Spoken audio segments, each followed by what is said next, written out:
What is going on? I'm your homie Leo COYS from the Mile High Hotspur, and I am back on the Lilywhite Lane today.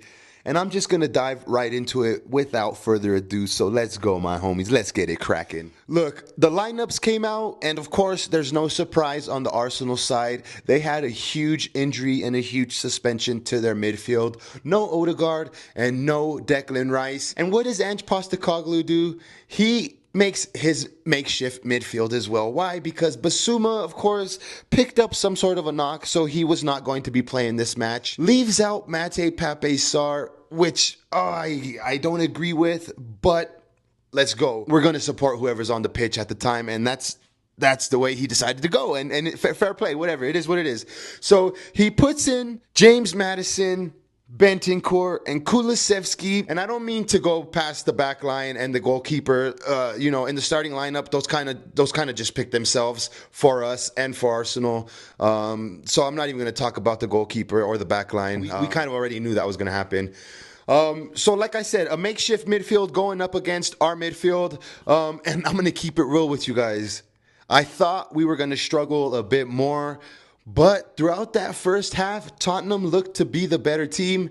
It was a bit of a sparring match. Both teams were throwing jabs at each other, and we had some good chances. If I'm real with you, I liked the chances that we were creating. I was happy with the way we started. Like I said, we controlled the ball. We were controlling the play, possession, dictating the way it was going. So that made me feel good, right? I felt very good as the game was progressing.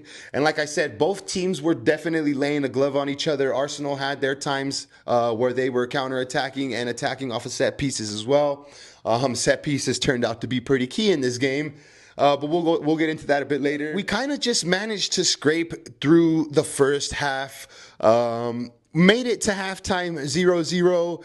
And you got to be thinking to yourself, if you're a Spurs fan, cool. We're not down at this point. We don't have the lead, but look, we're going into this thinking we were the better team on the day. We cannot move forward in this video without me mentioning the dirty tackle from Timber on Pedro Porro. You stuck your cleats into him, my man. That probably could have been a red card, but you got away with it. Anyway, back to the video. To start the second half, Spurs started off where they left off in the first half, and Arsenal end up with a corner kick. And this is where, of course, a lot of us Spurs fans start to worry because we are absolutely atrocious when it comes to defending set pieces. And Arsenal are, I hate to say this, but one of the best teams, statistically speaking, which I don't ever do, but the proof's in the pudding. This team is one of the best teams at set pieces. And what do, man? They hit us. Literally, you can almost say that it was definitely against the run of play. They got their opportunity and capitalized on it, something we weren't able to do. None other than Gabriel, too. You know what I mean? Fair play. Arsenal scored the goal. Gabriel rised higher above the rest. Bit of a push there on Cuti Romero. Could he have sold it more? Could he have been a bit stronger and stood his ground? It is what it is. And we went down, and honestly, that set the pace for the rest of the game. I think we made some substitutions, brought Odegaard and Pape Sarr on. And what do they do right away? They made an impact. Pape Sarr taking players on, shooting from long distance. Odegaard, what is he doing? Getting the ball on the wing. What is he trying to do? Cut in, beat a man, do some dribbles, send the ball in. They definitely made an impact when they came on. Unfortunately, at that point, you're already down to one of the best teams in the league, and we were trying to scrape a draw.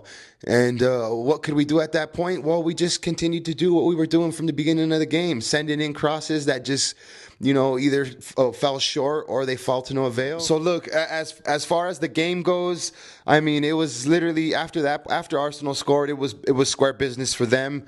Just see the rest of this game out, and just to kind of finish off this video.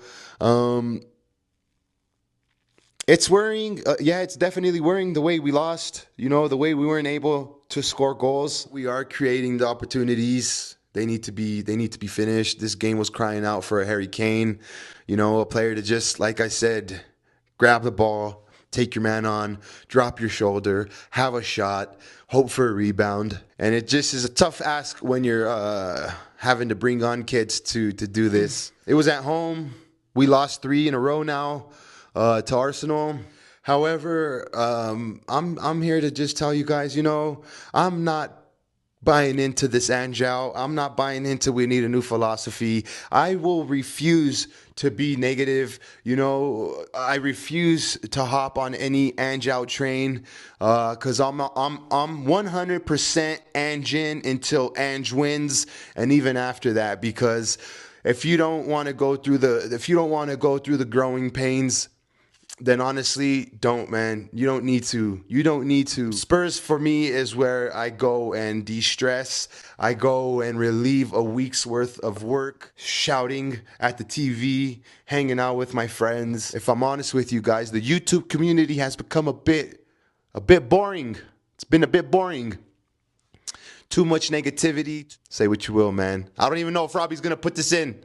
But it is what it is. I'm saying it. We need to back our team now more than ever, especially after getting beat 3 times in a row to them. So, yeah, let's go. All positives here, baby. Come on, you Spurs!